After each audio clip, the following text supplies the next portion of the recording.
She brought her sick son to work and was fired on the spot, humiliated in front of everyone. Her boss even recorded the moment, thinking it was a show of power. She had no idea that video was the first piece of evidence Simone would use to bring her down. "What the hell is that kid doing here, Simone? This is an office, not a daycare." Eleanor Blackwood's voice echoed through the conference room, causing all 20 employees to turn and look. Simone hugged Ethan tighter against her chest. The boy was pale. His breathing labored from the asthma attack that had started in the early hours of the morning. "I'm so sorry, Ms. Blackwood. The babysitter canceled at the last minute and I couldn't miss today. It's the Miller Project presentation I've been coordinating for 3 months." Simone kept her voice steady even though she could feel the weight of all those judgmental eyes on her. Eleanor approached, her heels clicking loudly on the floor. At 42, the executive director of Morrison & Associates had built her career by stepping on those she considered inferior.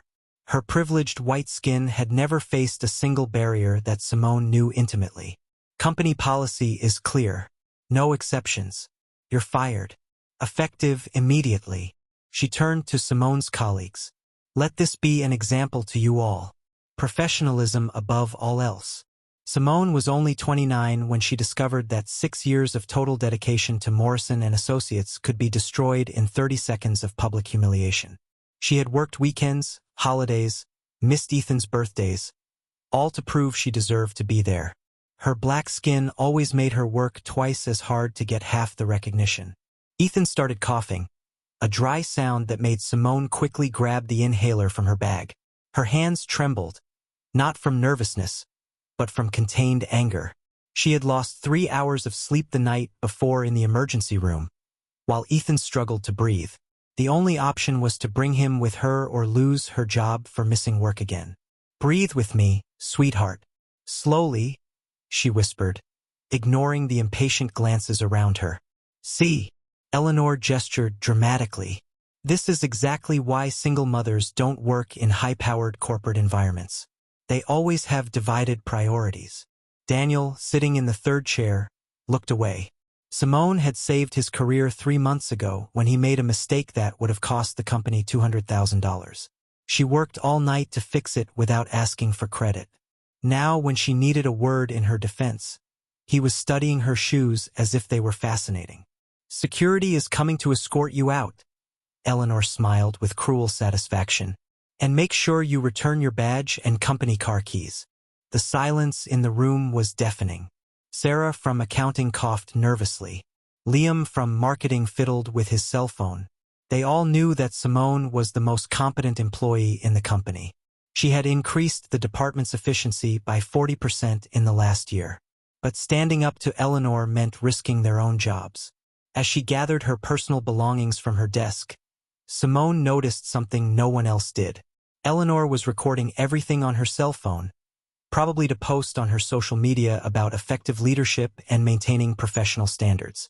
That small detail planted a seed in Simone's mind. Ethan squeezed his mother's hand. "Mommy, why is that lady being mean to us?" His weak voice made some of his colleagues lower their heads in shame. "Because some people confuse cruelty with power, sweetheart," Simone replied loudly enough for everyone to hear. "But that doesn't mean they're always right. Come on, Ethan. Let's go home." She walked across the room with her head held high, little Ethan in her arms. But anyone watching closely would have noticed something in Simone's eyes. It wasn't defeat. It was the calculating look of someone who had just received all the information she needed for an upcoming comeback. As she waited for the elevator, Simone whispered to Ethan, "Mommy is going to show these people what happens when they underestimate an intelligent black woman." She smiled for the first time that day, not with joy, but with cold determination. There, in front of all the contemptuous stares, she stood firm like someone guarding a secret too powerful to be revealed before the right time. Eleanor Blackwood had no idea that she had just awakened something far more dangerous than a mother's anger. The calculated strategy of a woman who knew exactly how to use other people's arrogance against them. A humiliating dismissal can turn into the greatest lesson in justice a company has ever witnessed. Simone's story was just beginning. 2 hours after her dismissal, Simone discovered that Eleanor had posted the humiliating video on her personal LinkedIn page. The caption read, "Effective leadership means making tough decisions. We cannot allow emotions and personal situations to compromise professional excellence. #responsible leadership, #professional standards." The post already had 423 likes and dozens of comments praising Eleanor's courage in upholding company standards. Simone read every comment, memorizing names, job titles, companies. Her mind worked like a computer filing information for future use. "Mommy, why are you crying?" Ethan asked from the couch where he was playing with his only toy, a wheelless car she had found in the trash and fixed. "I'm not crying, sweetheart. I'm planning." Simone wiped her eyes and opened the laptop she had bought used 3 years ago. She began researching everything about Eleanor Blackwood. Social profiles, professional history, family connections, even public property records. What she found was revealing. Eleanor had inherited her position at Morrison & Associates through family connections. Her father was a minority partner in the firm. She had never worked anywhere else, never faced a significant no in her life. More importantly, her Instagram account was full of photos of expensive parties, international trips, and snide comments about people who don't try hard enough. That same afternoon, Ethan's health insurance was retroactively canceled. The company claimed that as a former employee who had been fired for cause, Simone had lost all benefits immediately. The inhaler Ethan needed cost $230 without insurance. Simone looked at her bank statement. She had $340 in her checking account. Her apartment was $800 a month due in a week. She did the math in her head. Even if she bought Ethan's medicine, she wouldn't have enough money for food for at least 5 days. But it was in that moment of apparent despair that something clicked in her mind. Simone remembered something she had learned at 16 when her mother lost her job and they were almost evicted. "Daughter," her mother had said as she sorted papers on the kitchen table, "rich people always leave clues and clues can be followed." Her mother had discovered that the landlord who was trying to evict them was charging illegal rent to several tenants. An anonymous phone call to City Hall solved not only their problem but the entire building's. "Intelligence always beats brute force," she whispered to Simone during the difficult nights. Now at 29, Simone finally understood what her mother meant. She started by creating a folder on her computer called Project Eleanor. Inside, she saved screenshots of all of Eleanor's social media posts from the past 2 years. She discovered that the CEO had a habit of making questionable public comments about employees, minorities, and company policy. Always subtle enough to avoid legal trouble, but clear enough to reveal her true character. The phone rang. It was Sarah from accounting at Morrison & Associates. "Simone, I'm so sorry about what happened today. That was awful." Her voice trembled. "I wanted you to know. Some of us are thinking about filing a formal complaint with HR." "Thanks, Sarah, but don't risk it for me." Simone paused, calculating. "By the way, do you still have access to the company's shared file system?" "Yes." "Why?" "Just curious about some old company policies. Nothing big." After hanging up, Simone smiled for the first time since morning. Sarah didn't know it, but she had just become an unwitting source of valuable information. While Ethan slept that night, Simone worked until 3 o'clock in the morning. She discovered that Eleanor had fired 17 employees in the last 2 years, 15 of them women, 12 of them minorities. All of the terminations followed the same pattern: personal emergencies used as a pretext for cultural incompatibility. Even more interesting, she found records of a labor lawsuit filed against Eleanor 3 years ago. The employee had dropped the suit after the company offered a financial settlement with a confidentiality clause. Simone picked up the phone and dialed a number she hadn't used in 2 years. "Hello." The sleepy voice on the other end was familiar. "Liam, it's me, Simone. I know it's late, but I need a favor." Liam Miller had been her classmate in business school. Now he worked as a private investigator specializing in corporate cases. More importantly, he owed Simone a significant favor from when she had saved his marriage by uncovering information that proved his wife's innocence in a delicate situation. "Simone, girl, it's 3 in the morning. Are you okay? Not exactly, but I will be. She told him the whole story, every detail, every humiliation. Liam was silent until she finished. Eleanor sounds like a lovely person, he said sarcastically. Send me everything you've gathered so far. And Simone, when I'm done investigating this woman, she'll wish she never heard your name. As she emailed the files, Simone felt something she hadn't felt in a long time. Hope mixed with cold determination. Eleanor Blackwood had made the classic mistake of the powerful. She had confused her privileged position with actual superiority. There, in the dimly lit kitchen of her modest apartment, surrounded by unpaid bills and worries about Ethan's future, Simone was building something Eleanor could never buy. A plan methodically crafted by someone who knew exactly what it was to fight, and more importantly, what it was to win against all odds. What Eleanor didn't know was that every arrogant post, every cruel comment, every public display of her prejudice was being cataloged by someone who understood a fundamental truth. Privileged people always feel untouchable until they discover they're not.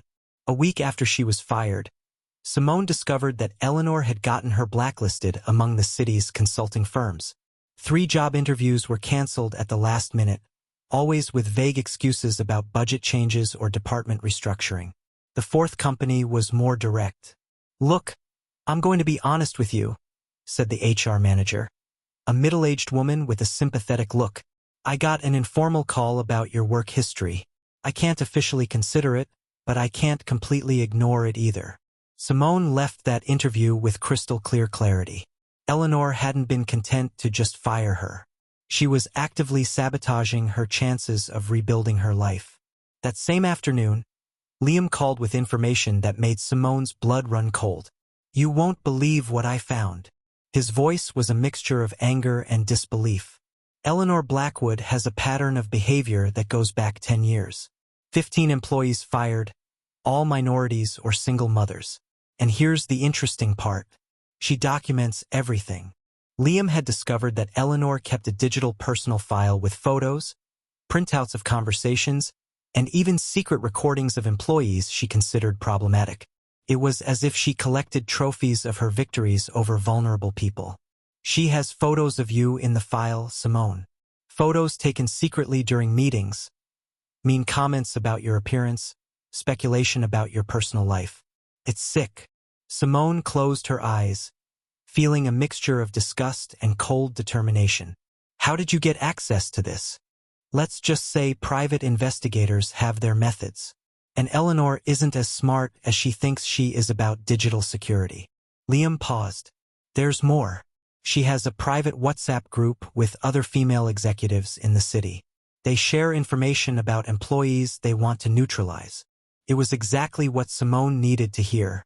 Eleanor wasn't just a cruel boss. She was at the center of an organized network of corporate discrimination. Meanwhile, Ethan had to be taken to the emergency room twice that week. His asthma was getting worse with the stress of the change in routine and the lack of proper medication. Simone spent her last $300 on nebulizers and doctor's appointments. It was during her second trip to the hospital that something unexpected happened. Simone. A familiar voice called her from the waiting room. It was Isabella Perez, a former colleague at Morrison and Associates who had been fired 6 months earlier by Eleanor under the pretext of cultural incompatibility after she asked for leave to care for her mother with cancer. Isabella, how are you? Simone stood up hugging her friend whom she hadn't seen since she was fired. Surviving. How about you?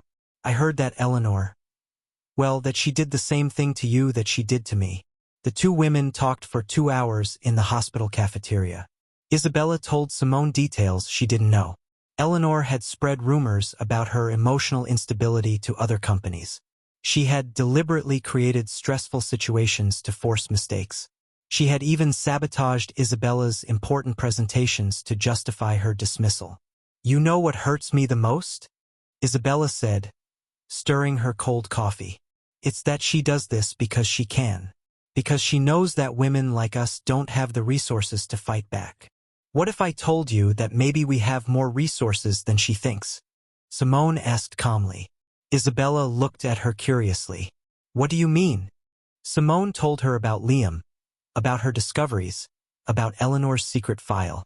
She saw Isabella's eyes fill with tears, not sadness, but relief at finally having hope for justice. "I want to help," Isabella said firmly. "I have printouts of conversations with her, emails with inappropriate comments. I saved everything because something told me I would need it one day."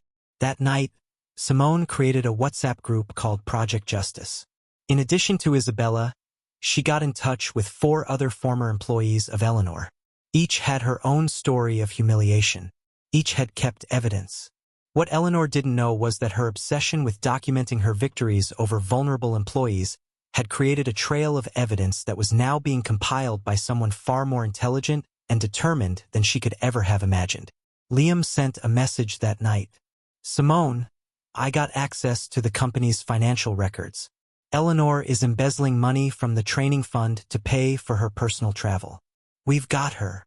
Simone looked at Ethan sleeping on the couch, his inhaler beside him, and smiled for the first time in weeks. It wasn't a smile of joy. It was the smile of someone who had just put together all the pieces of a puzzle that would lead her enemy to total ruin. Eleanor Blackwood had spent years collecting trophies from people she destroyed. She had no idea she had just become the trophy of someone who understood that true intelligence isn't about oppressing the vulnerable, but about turning vulnerability into strategic strength. What she discovered that night would not only change her life, but completely rewrite the rules of the game Eleanor thought she had mastered. 3 weeks after the hospital meeting, Simone received a call that would change everything. "Simone, it's Liam. I've got something that will interest you." His voice was filled with barely contained excitement. Eleanor just made the fatal mistake. She fired an employee yesterday, a white woman, the daughter of a member of the company's board. And why does that matter? Because this time she recorded it and posted it on LinkedIn like she always does. Only this time, the employee is Laura Sterling, Senator Sterling's daughter, who's running for governor. His campaign is all about family values and supporting working moms. Simone felt a smile form. Eleanor didn't do her homework this time. Exactly. And there's more. Laura has connections in the media. She's furious and wants revenge. When I told her about our evidence file against Eleanor, she said she has the right contacts to make sure the story gets national exposure. That same afternoon, Simone met Laura Sterling at a discreet cafe in the city center. Laura was a 35-year-old woman, blonde, well-dressed, exactly the type Eleanor normally protected from her cruelty. "Eleanor made a mistake," Laura said, nervously stirring her coffee. "She thought I was just another employee she could humiliate. She had no idea who my family is. And now I have a national TV show interested in the story. Patterns of discrimination in American companies is going to be the topic of the week, but I need more evidence to back up the story." Simone smiled and opened her laptop. "I have exactly what you need." Over the next 2 hours, she showed Laura everything. Eleanor's secret file with photos and malicious comments about employees, screenshots of the WhatsApp group where the executives exchanged information to neutralize female employees, evidence of embezzlement, and 15 documented cases of discriminatory dismissals. "My God," Laura whispered, staring at the screens. "She's much worse than I thought." "And there's one more thing," Simone said, opening a specific file. "Eleanor has a habit of recording all the firings so she can brag about them later. I have 15 videos of women being humiliated by her, including mine." Laura was silent for a long moment. "You know that when this comes out, it's going to destroy her completely, right?" "She destroyed 15 careers, Laura. She affected 15 families. She separated mothers from their children for pure sadistic pleasure." Simone closed the laptop. Eleanor always knew her actions had consequences. She just didn't expect them to come back to her. 5 days later, the bomb exploded. The program America Exposed devoted 45 minutes to methodically dissecting the Eleanor Blackwood case. Laura Sterling had convinced her network of contacts to make the story go viral on all platforms simultaneously. The program began with a video of Simone's dismissal, showing a black mother holding her sick child while being publicly humiliated. Then they revealed Eleanor's secret file, unauthorized photos of female employees with cruel comments about their appearance, malicious speculation about their personal lives, even close-ups of body parts with derogatory jokes. "What you're seeing," said the presenter, "is how a senior executive at Morrison & Associates systematically documented her victories over vulnerable employees." They then showed messages from the WhatsApp group where Eleanor coordinated with other executives to create informal blacklists of employees they considered problematic. 5 companies in the city were involved in the scheme. The final blow came when they revealed that Eleanor had embezzled $120,000 from the company's training fund to finance her personal travel, forging receipts, and creating fictitious training programs. Eleanor was in a meeting with important clients when her assistant rushed in looking distraught. "Ms. Blackwood, you need to see this right now." She looked at her cell phone screen and saw her own face on national television. The audio from the program echoed through the office as her colleagues stopped to watch. 15 minutes later, when the program showed the unauthorized photos she had taken of female employees, Eleanor felt her legs give way. Her phone began ringing incessantly. First, it was her father, the company's minority partner, yelling about the shame she had brought on the family. Then it was the legal department informing her that 15 former employees had filed simultaneous lawsuits for sexual harassment, discrimination, and invasion of privacy. Eleanor Blackwood, the host concluded, represents everything that is wrong with unchecked corporate power. Her victims, brave women like Simone Evans, Isabella Perez, and Laura Sterling, have proven that no tyrant is invincible when his victims unite for justice. 2 hours later, Eleanor was escorted out of Morrison & Associates by security guards. Her dismissal was live-streamed on the company's Instagram. A cruel irony considering how she had humiliated so many other women in the same way. The next morning, Simone woke up to a call from the new interim director of Morrison & Associates. "Ms. Evans, I would like to formally offer you your re-employment with the company with a promotion to senior manager and financial compensation for damages." Simone glanced at Ethan, who was quietly drawing on the kitchen table with the colored pencil someone had mysteriously left for him weeks ago. "Thank you for the offer," she replied calmly, "but I'm considering other opportunities." The truth was that 3 competing companies had already offered her executive positions after seeing how she had methodically orchestrated Eleanor's downfall. Strategic leadership, meticulous planning, flawless execution. Exactly the qualities they were looking for. Eleanor Blackwood had spent years collecting trophies from people she had destroyed. She had no idea she was building the evidence file that would be used in her own destruction by someone far more intelligent than she would ever be. At that moment, watching the news about federal investigations being opened against Eleanor and her accomplices, Simone understood a fundamental truth. The best revenge is not to stoop to the level of those who hurt you. It's to use their arrogance to build the ladder that will lead to their downfall. 6 months later, Simone was sitting at her new desk as CEO of Davies & Partners, the most respected consulting firm in town. From her window on the 23rd floor, she could see the Morrison & Associates building, now with a space available for lease sign on the front. The company had gone bankrupt 3 months after the scandal broke.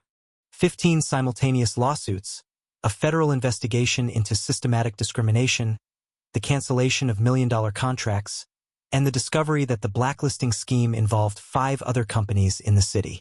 The domino effect was devastating. Ethan, now with premium health insurance and specialized medical care, drew quietly in the corner of his mother's executive office. His drawings had changed. Now he drew black superheroines saving the world with brains instead of brawn. "Mom, are you just like that woman in the drawing?" he asked, showing her a figure of a woman wearing a suit and holding a briefcase like a shield. "No, sweetheart, I'm better." Simone smiled, signing a contract she had just closed, ironically, with one of Morrison & Associates' former clients. That afternoon, she received an unexpected visitor. Isabella Perez, now working as a corporate diversity manager at a multinational company, brought news about Eleanor. "I ran into her yesterday at the supermarket," Isabella said, sitting down in the armchair across from Simone's desk. She was applying for an administrative assistant position, minimum wage. Eleanor had lost everything. Her family had disowned her after the scandal tarnished the Blackwood name. No company would hire her because of her national reputation as a symbol of corporate discrimination. Her social media profiles, once full of arrogant poses and quotes about leadership, were now deactivated. She recognized me, Isabella continued. She bowed her head and quickly left the line. I think she finally understood what it means to be invisible. Simone's phone rang. It was Laura Sterling, who had become a national advocate for workers' rights after the Eleanor case. Simone, I just got out of a Senate meeting. They passed the Corporate Discrimination Protection Act. Simone closed her eyes for a moment. Officially, Laura added, it will be called the Simone Evans Act. Her mother always said that true victory wasn't defeating your enemy, but turning your pain into protection for others. That night, as she tucked Ethan into bed in his new room, complete with a real bed, no longer a couch, she reflected on the journey. Mommy, are you still mad at that mean lady? Ethan asked, hugging his new teddy bear. No, sweetheart. You can't be mad at someone who taught you such a valuable lesson. What lesson? That people like her always lose in the end because they build empires on other people's pain. And empires like that always come crashing down. Liam called shortly after. Simone, did you see the news? 3 of the executives from Eleanor's WhatsApp group were fired today. The movement you started is changing the corporate culture of the entire city. It was true. Companies were rewriting diversity policies, creating anonymous reporting channels, and implementing mandatory discrimination training. The Eleanor case had become a milestone that no company wanted to repeat. A year after her humiliating dismissal, Simone was on stage at the country's largest women's leadership event, telling her story to 2,000 female executives. Eleanor, who used to speak at these same events about professional excellence, now watched on television from her one-bedroom apartment, unemployed and forgotten. The best revenge, Simone concluded her speech, is not to stoop to the level of those who hurt you. It's to use their cruelty as fuel to build something so great that they become irrelevant. The audience rose to a standing ovation. On social media, the video went viral with a hashtag #SmartJustice. Eleanor Blackwood had spent years collecting trophies from people she had destroyed, documenting each humiliation with sick pride. She had no idea that she was building the evidence file that would be used in her own destruction by someone who understood a fundamental truth. The arrogance of the powerful always contains the seeds of their own downfall. Simone learned that true strength does not come from stepping on others, but from rising so dignified that the whole world stops to applaud. And when you use intelligence instead of anger, you don't just win, you rewrite the rules of the game forever. This story of justice and overcoming adversity proves that the best revenge is success built with dignity. When you turn humiliation into motivation, you don't just change your life, you change the world around you.